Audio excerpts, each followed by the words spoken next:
Previously in Call of Cthulhu, Obelisk Obsession. Chapter 3. The Forgotten City.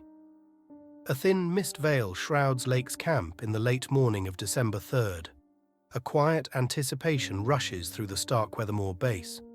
Whispers and murmurs of excited researchers and explorers slither on the thick snow as the contingent selected to fly above the mountains primes itself for the big climb. The ecstatic voice of James Starkweather drowns the muffled hubbub, giving orders and declaring who should be seated in which aircraft. Our investigators sweat beads in their heaviest clothing, expectantly waiting to be called aboard.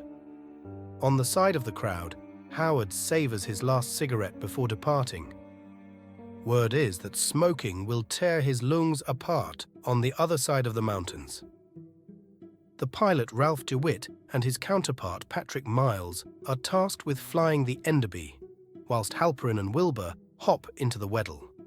All pilots ensure one last time that the two Boeings are ready to go before calling out their respective passengers.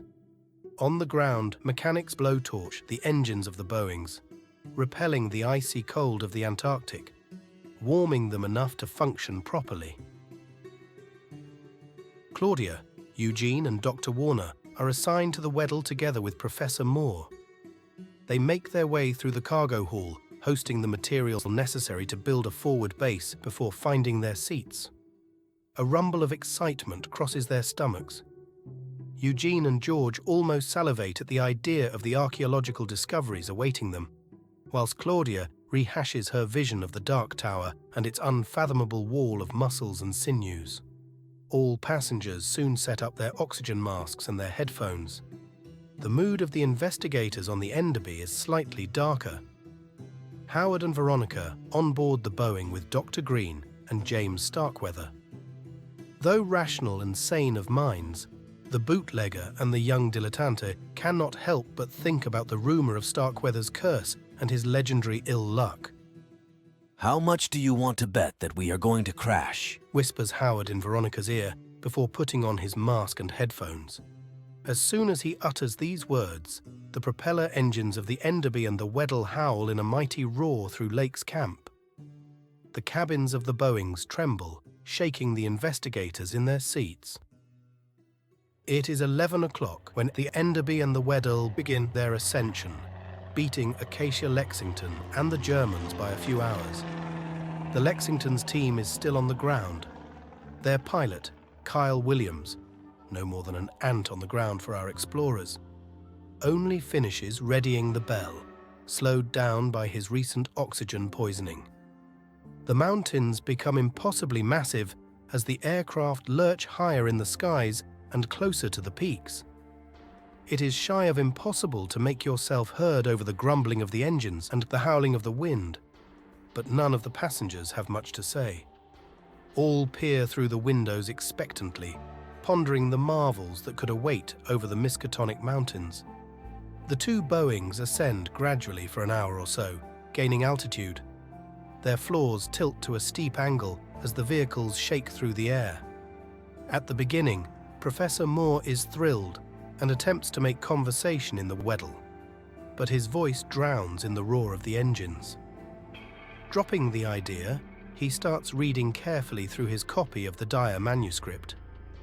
In the Enderby, Starkweather is brimming with excitement, craning his neck to look through the glass, yelling fiery and passionate comments at the rest of the passengers.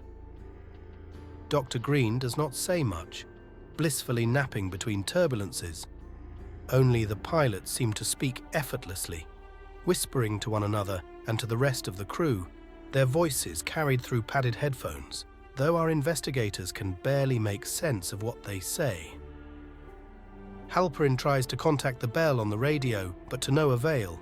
Only the hiss of static echoes through his headphones.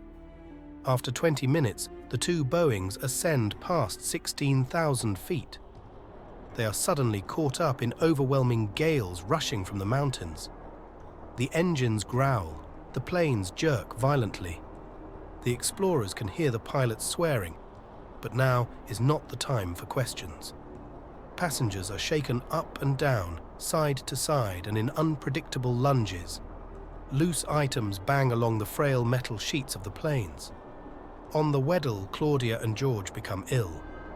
The doctor steels himself, closing his eyes and breathing slowly through his oxygen mask.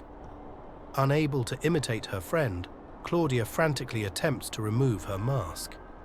She takes it off in the nick of time, retching bile on the floor to the dismay and disgust of her fellow passengers. Meanwhile, in the Enderby, Veronica turns pale, trying to do her best to keep her breakfast down. Only Howard, Eugene, and Wilbur seem to have stomachs strong enough to withstand the fierce winds. Thankfully, within minutes, the aircraft steady themselves, finding the racing air current, their speed increasing once more. The mountains start changing at a distressing rate. Each second, they loom larger and darker until they swallow the whole view. They continue to grow, impossibly higher, impossibly larger. As the Boeings reach the peaks, the crackle of static becomes slowly unbearable. None of the passengers have ever felt such a distressing sound. Communications between the craft and Lake's camp soon becomes impossible. Even signals between the Weddell and the Enderby vanish in this tide of white noise. Air becomes rare as the planes continue their everlasting climb. The oxygen tanks are turned on, and the masks become more than a simple cosmetic item. Investigators clamp their noses shut and bite the rubbery pipe stems between their teeth. The hissing gas is acrid, cold and dry, and smells like glue. All eyes are drawn to the unfathomable spires of the mountains, illuminated by harsh rays of sunlight. The cabins groan in the rarefied air, but the peaks continue their mad climb. Upward, upward. It almost seems as if the mountains are holding up the heavens. The skies take on an odd color, tinged in crimson and chalk white, spotted with deep blue and cerulean bands that appear to move and swirl in a psychedelic tide. The mountains are of a deep obsidian black. They are uneven and covered in weirdly shaped blocks and perfectly squared walkways. The highest spires are barren, not even bearing a single speckle of snow. Ramparts, cones, cylinders, and cave mouths pierce most of them. The mountains are akin to a dark honeycomb of passageways, bearing resemblance to the Giant's Causeway in Ireland, but on a much more daunting scale. The Boeings are but flying ants, completely dwarfed by the vastness of the spires. The planes cough up dissonant roars, approaching the limit of their engines' power. Below them, a bottomless pass splits the mountain range in two. Nothing but the raging winds fighting against the screams of the engines can be heard. Vaporous clouds of icy crystals dye clouds in shadows and chimerical colors, inducing a queer sense of oppression among the investigators. Suddenly, there is a blinding flash of sunlight. The explorers are quickly dazed by the sun's halos. Starkweather and Moore lean forward, looking over the shoulder of the pilots, keen to catch a glimpse of the city and its high plateau. Nearly all crane their necks. Claudia, George, and Veronica stare at their feet, their stomachs still upset by the wobbling of the craft. At 12:23, the two Boeings blast through immense churning clouds, finally clearing the summit and beginning their slow descent. Howard, Wilbur, and Eugene squint through the dissipating sunlight haze. Eugene lets out an audible gasp. Before them, stretching for miles, a colossal city of ice and stones. A vast glacier, once upon a time a mighty river, splits the city from the northwest, passing through grand towers before disappearing through an oddly carved subterranean arch.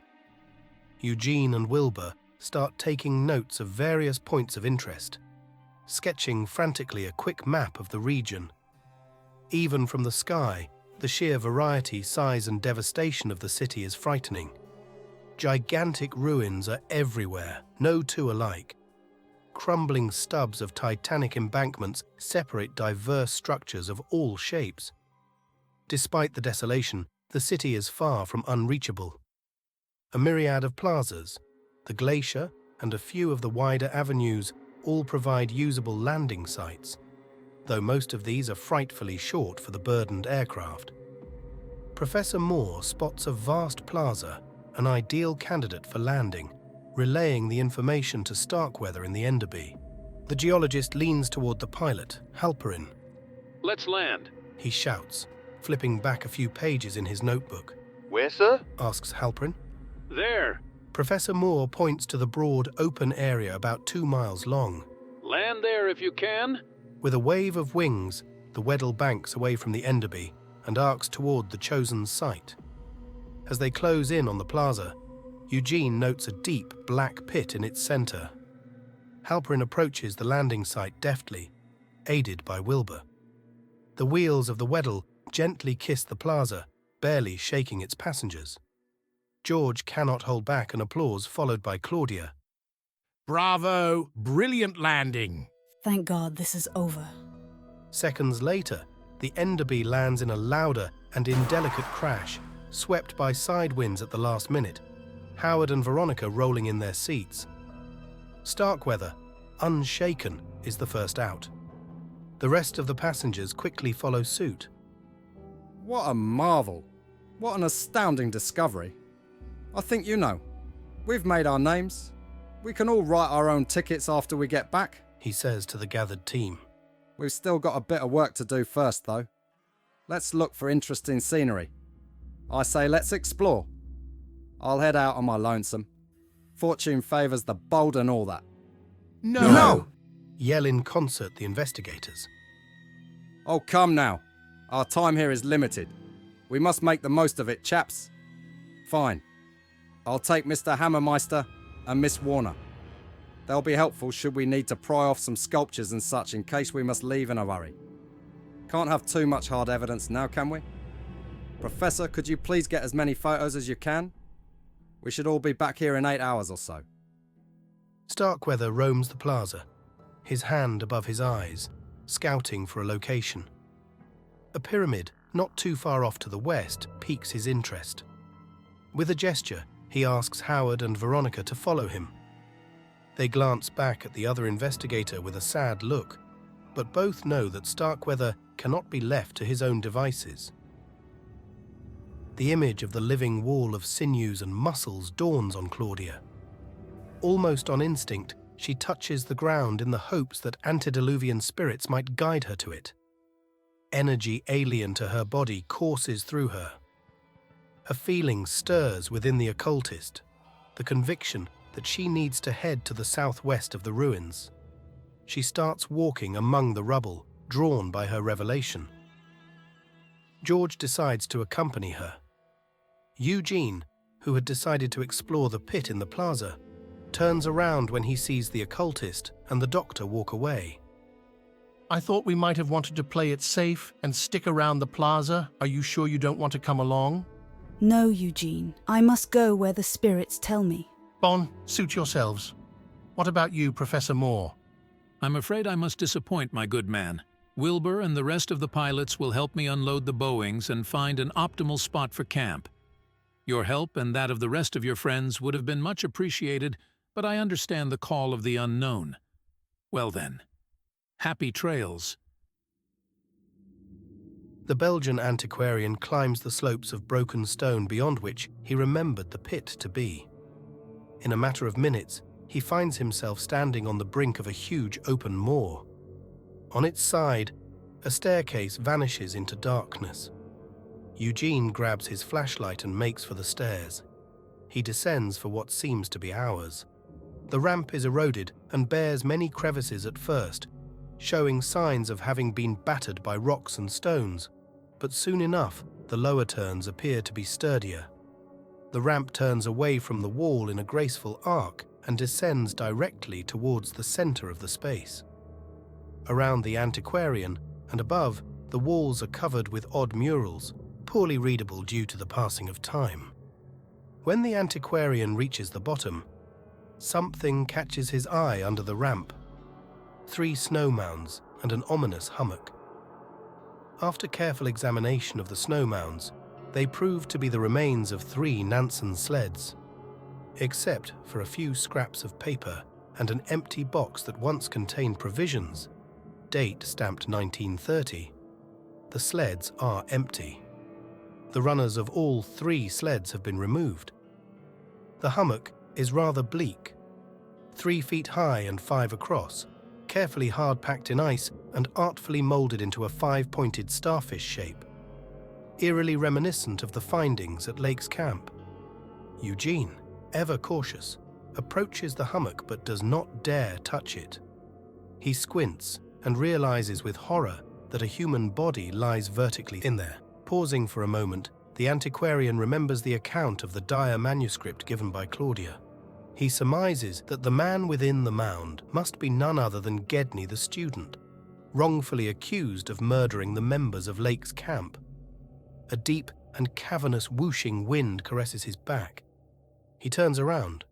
In front of him, a colossal archway offers itself to him, ready to be explored. Eugene shakes his head. Nah. Better to retreat for the day and come back tomorrow. This will put me back on the map for certain, whispers Starkweather. Howard and Veronica look at each other, pitying the explorer. After trudging through the remnants of the old city, they finally happen upon the pyramid spotted by Starkweather. The squat structure rises in 4 layers 200 yards above the ice. The edifice is made of sandstone, now deeply weathered, and is surrounded by a thick, angled basaltic rampart. Its 5 sides are unadorned, and there are no ramps or stairs up to the top. However, on each face of the topmost thrust, huge doors of dark material can be seen inset deeply into the stone. Starkweather produces a rope from his bag that he skillfully throws around a stone protruding out of the pyramid. A little climb never hurt nobody. Dread fills the bootlegger and the dilettante. Never have they climbed in their life. Not this way, a fence on hot pursuit, sure, but this was quite unusual for them.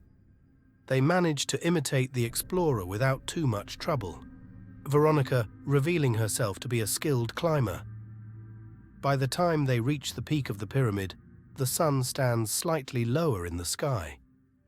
Upon reaching the summit, explorers see that the doors are made of strange black wood, 4 yards high and 3 yards across, and as thick as a man's head, and that in the center of each door is a complex knot-like symbol set in amber. The 3 explorers push with all their might against the door, which yields in a sylvan scream. Passing the threshold, they find a 7-yard pentagonal room. Walls, floor and ceiling are carefully tiled in polished obsidian. Hundreds or thousands of tiny quartz flecks powder the walls. It is odd, really. These little gems look just like stars in the night sky, says Veronica, befuddled. The only furnishing in the chamber is a rough stone block which stands waist high. Atop the block, 5 crystals thrust upward like the fingers of a hand. The stone between them is drilled out to a depth of almost a foot. Howard spots a hole nestled at the bottom of the stone slab. Well, what do we have here? In it, he finds 2 quartz eggs 2 inches long. Their surfaces is intricately inscribed with tiny, almost microscopic dot clusters. Starkweather, you should take a look at this. Absolutely fascinating, says Starkweather, grabbing one of the eggs. I'll have to show this to more. Keep one for yourselves. The explorer looks through the door, the sun getting lower and lower. I think it might be better to make for the plaza. I don't want to lose too much light. Even with the winter sun, the shadow cast by the buildings might confuse us on the way back. Come on, friends. Dear, are you quite sure this is the way? Asks gently George, trying his best to keep up with Claudia's pace as she enters a massive structure of dark green tinge. The 2 investigators happen upon a broad chamber, almost rectangular. The floor slopes gently, with many indentations. 6 imposing murals wrap the room, leading to a grand archway. Above them, the mighty carvings continue to cover the rest of the ceiling as well, in broad panels 7 or 8 yards long. Claudia tries her best to look at the murals, but the nagging feeling that has been guiding her forbids her from focusing on the carvings. She looks at the ceiling. It seems to depict an odd continent unknown to the occultist. George, would you be a dear and copy the etchings on the ceiling into one of your sketchbooks? Certainly, my dear. The old doctor opens his trusty medical suitcase and pulls a notebook from it before starting to draw. Come on! Guide me. Where should I go next? Huffs the occultist. Suddenly, wisps of dark blue mist start to turn and churn next to Claudia. A headache starts searing her skull. A mocking laughter echoes in her head. Her friend Marco stands before her, swirls of fog churning around him and his perfect tuxedo. His face is pale and thin. She can see his muscles crease as he starts speaking in an almost sing-song tone. Ooh, Claudia, dearest. Having a bit of trouble in the rubble? Don't you hear them? They are coming for you, Claudia. Ooh, your head will be such a fine addition to the wall, don't you think? In the darkness of the archway, a faint animalistic breath echoes up to Claudia's ears. Something moves, slowly. George, dear, we need to leave this instant. But I am nearly done. To hell with the drawing, run. Shuffling as fast as he can, George rushes to the exit, Claudia overtaking him in a flash. They make haste in the dying sun toward the plaza.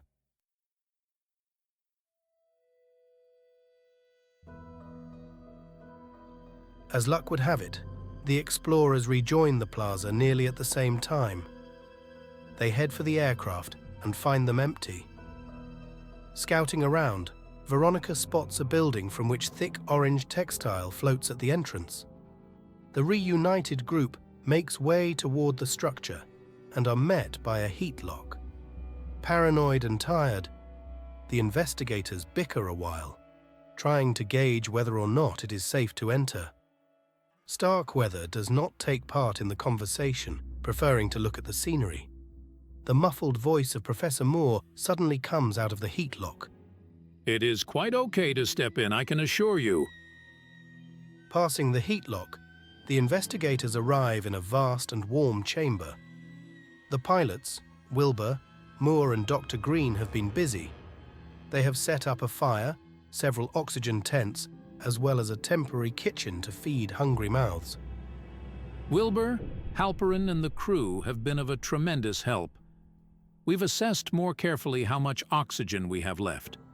We are safe for a total of 3 days, including today.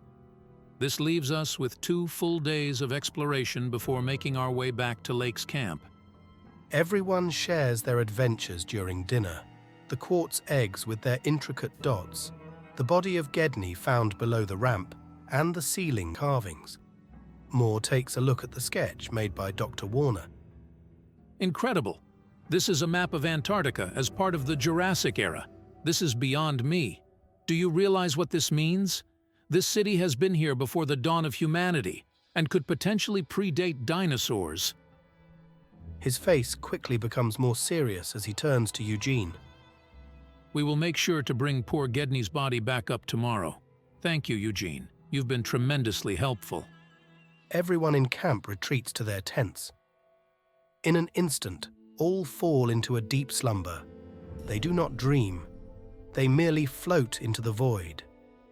When they wake up the following morning, the investigators feel well rested and ready to fully seize the day. Starkweather, eager to explore, heads out once more with Veronica and Howard.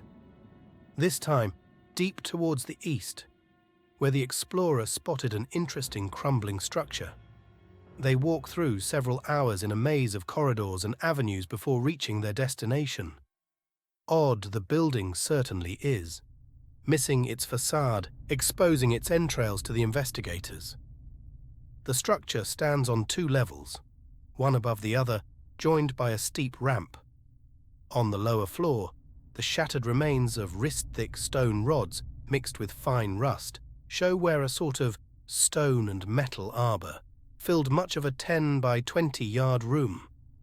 The ceiling sags deliberately downward into 3 large stone vessels, with the rusted stubs of what might have been pipes protruding from them.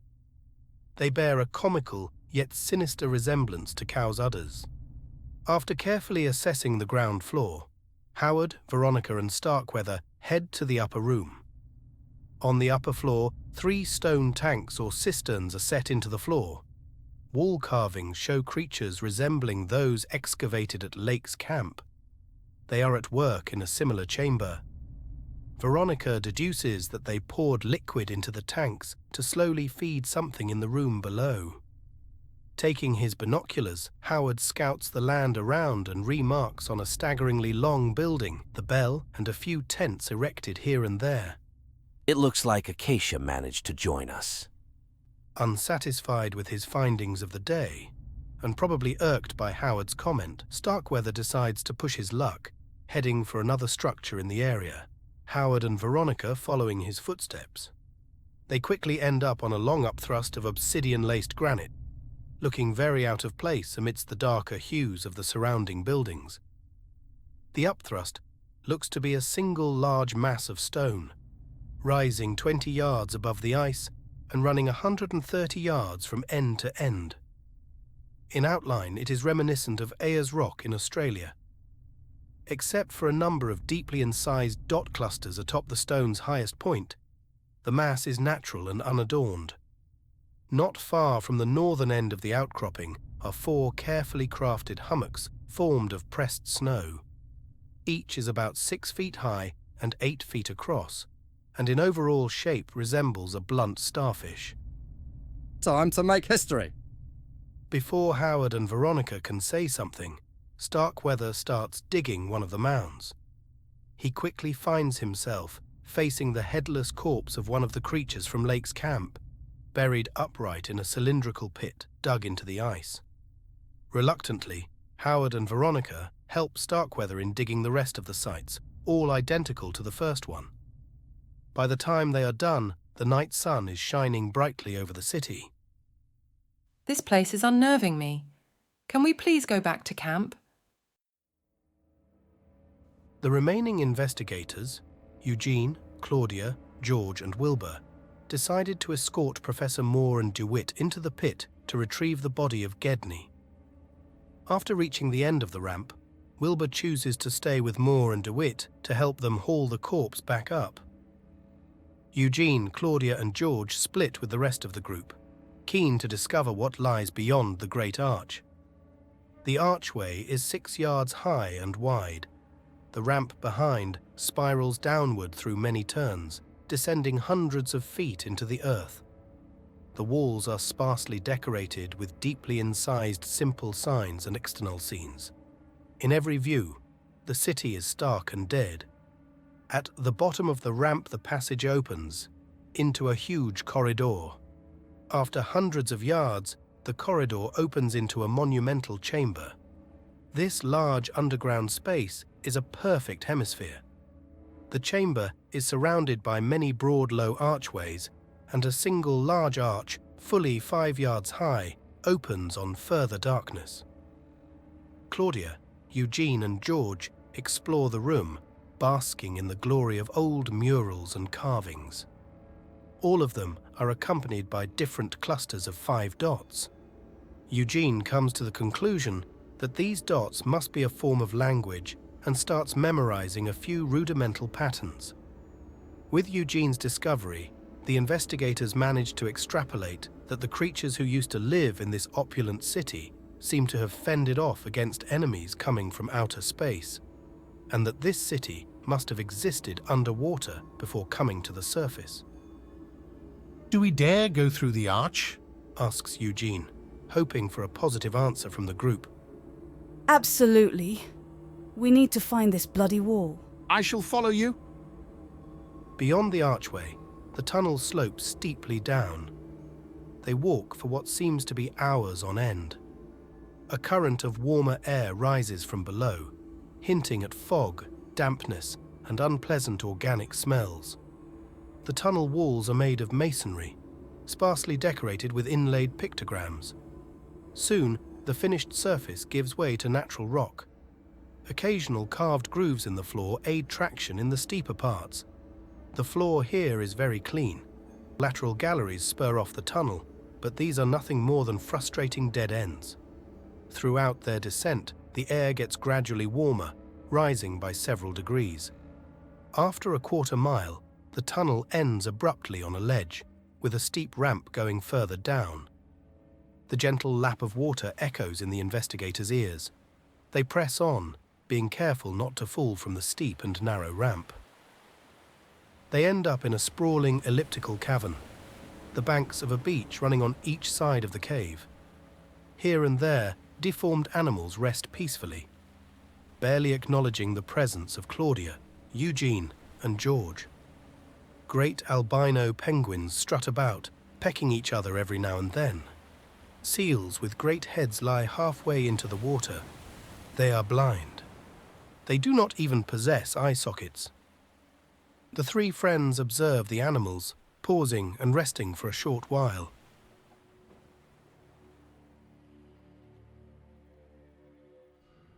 Suddenly, they hear several disturbing voices echoing in the distance. They seem to come from each side of the beach. Tekalili, tekalili. Goosebumps overcomes the three explorers.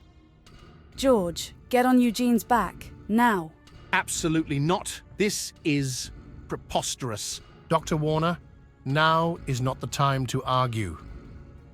Grabbing George by the arm, Eugene swings the good doctor over his sturdy shoulders and starts racing toward the stairs. I want to see what they are.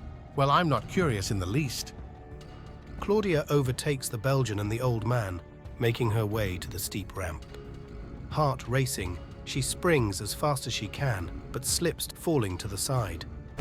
The occultist plummets for a second, falling hard. It does not seem like she hurt herself. Running away for dear life, she resumes her climb. Eugene and George now well in front of her. By the time they get to the top of the ramp, Claudia has reached the antiquarian and the doctor again. Though fainter, as if one or two of the pursuers had decided to stop giving chase, the distressing chants keeps echoing from the ramp. Taking to their heels through the corridor, they make for the hemispherical room. I said I want to see them, Yells George, turning his head toward their pursuers. Oh God, have mercy. He falls limb on the back of Eugene, catatonic, dropping his medical suitcase and cane. The horror chasing them, being too much for the old doctor to bear.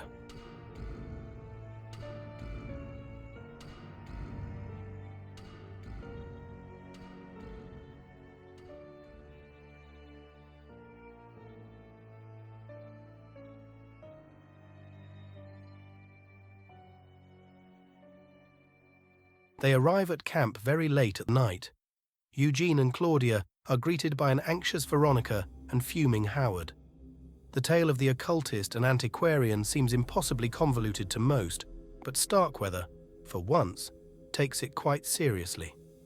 After all, it is possible that an apex predator could be prowling this lone city. He orders Howard, Halperin and Green to guard the heat lock from the inside. Dr. Green examines George, assessing that he should be fine with a good night's sleep, to the great relief of his granddaughter. During the night, Claudia, Veronica and Eugene fall into another deep slumber, as if the oddities and horrors of the day were but a distant past. Howard, for his part, struggles to fall asleep, and it takes him a few hours to find serenity. The investigators are woken up by deeply worried Starkweather. Wake up, everyone. Dr. Green is missing. What? How come? Look, his steps are vanishing beyond the heat lock. The good doctor must have gone outside. We need to give him chase, especially if there are predators around. My suitcase! My bloody suitcase! Where is it? Yells George, barely up from his catatonic shock. George, please, calm yourself, darling. You were out for a while. Claudia, I need my suitcase. Darling, it is just a suitcase. Why would you need it? The frail man pulls the occultist to the side, away from the rest of the explorers. I have an addiction. Whispers George to Claudia. I know. Let me go in. Good Dr. Green's tent. Maybe he has a little something that you could use, Fine. George walks away, limping toward Veronica. If you find my suitcase, I will put you back into the will. Greed stirs within Ronnie. She eyes Starkweather, about to get out of the heat lock, grabbing his pistol. Mr. Starkweather, please do wait for me. I shall come with you. Who would have thought such a small woman could hide such courage? Moore, ready the planes. I'm not taking more risks than necessary. We'll be back in a few. Parfait, I have an uneasy feeling about this whole situation. Monsieur Moore, I will help you ready everything. I'll keep guard in the camp, just to be sure, says Howard, readying his rifle. On the cover of frantic preparations, Claudia infiltrates the tent of Dr. Green. She rummages for a few minutes before finding a box full of opioids. A smirk on her face, she heads back to George. Here you go, darling. I think these should soothe you for a while. But we will have to ration it. Outside, Ronnie and Starkweather walk among the rubble heading east, following the tracks left by Dr. Green. They hunt for the Plum Doctor a while, until they reach the end of the trail. The boot prints abruptly disappear in a confusion of scuff marks from which his tracks never emerge. Green's equipment lies scattered on the ground nearby. There is no blood. A loud bang echoes in the distance.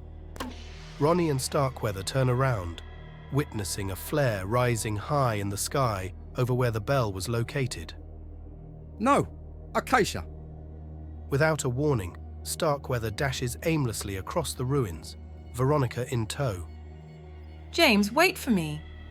Almost immediately, two viscous pairs of claws grab Veronica and James by the shoulders. They hear the swooshing of wings and the ground disappear under their feet. In the camp, Eugene, Wilbur and Halperin, together with the rest of the pilots and Professor Moore, ready the planes in a race against time. The Belgian, busy on the Enderby with Halperin, spots a person in familiar explorer gear come out of the ruins. He waves a friendly arm, staying outside of shouting distance, and walks toward the aircraft. From a distance, it is hard to make who this could be. Eugene quickly recognizes the pilot of the Bell, Kyle Williams. He walks forward with a friendly gesture and quickly arrives next to the antiquarian and Halperin. Out of breath, the man simply says, Oh well. A gunshot echoes in Eugene's ears. Brains and blood slap his face. Halperin falls in a thud, most of his brain sprayed on the sheet of the Enderby. In a lightning-fast reflex, Eugene jumps under a piece of rubble, Williams firing like a madman on the motor of the Enderby. A split second later, Howard emerges from the heat lock, rifle aimed at the pilot. With one shot to the head, Williams falls to the ground, dead. Everyone emerges from the heat lock. All explorers are shocked. Suddenly, the high-pitched voice of Veronica ripples through the sky, pulling the investigators out of their stupor. Veronica, no! Screams George. They have James too, Says Moore, horrified. We must follow them. We have to get them back. Howard secures his rifle and aims for the beasts in the sky. He lodges a bullet adroitly into one of the creatures. It barely twitches. A cold dread grips the hearts of the investigators. Monsieur, I will not risk my life senselessly. They are done for. I've lived through enough hardships to know that nothing good will come of that. I shall stay here and finish the preparations. Well, I sure as hell am not going to leave the poor girl with these bastards. Wilbur, are you with me? Wilbur grins a wide smile. Of course. I'll get the Weddle started. In the distance, the Bell takes flight, chasing the creatures. Well, at least we'll have the support of the Bell and the Germans. I am going to fetch my granddaughter. Are you coming, Claudia? Yes, dear. Better if someone comes along to keep an eye on you. The investigators head to the Weddle and promptly depart, leaving Eugene together with Professor Moore and and the rest of the pilots to ready the camp and assess the damage on the Enderby. The Weddell roars through the sky, quickly reaching the Bell and the awful beasts carrying Starkweather and Roni. They fly for a good half hour. Every now and then, the German attempt to shoot on the creatures, not to avail. They soon leave the city for an empty valley covered in snow, in its center a singular dark tower. Out of the Bell starts spitting a submachine gun, finally hurting the creature holding Veronica. She falls into thick, eternal snow. A minute later, the two creatures enter a small opening in the tower with their prey. Within an instant, the Bell lands around the tower. The Weddell struggles heavily, the commands barely responding due to the lack of engine preheating. The Boeing nosedives dangerously towards the ground. The aircraft screams and groans, and for a brief moment, all its passengers are filled with a sense of impending doom. Hold on, everyone. This is going to be nasty. A split second later, the Weddell crashes violently into the snow, its passengers shaken but not hurt. The investigators rush to Veronica, while a menacing Acacia Lexington exits the Bell with Professor Meyer, her filmmaker Presley, and 3 heavily armed German expedition members. Hold on, James! I'm coming for you! In front of the explorers, the menacing dark tower creaks in a deep metallic sound.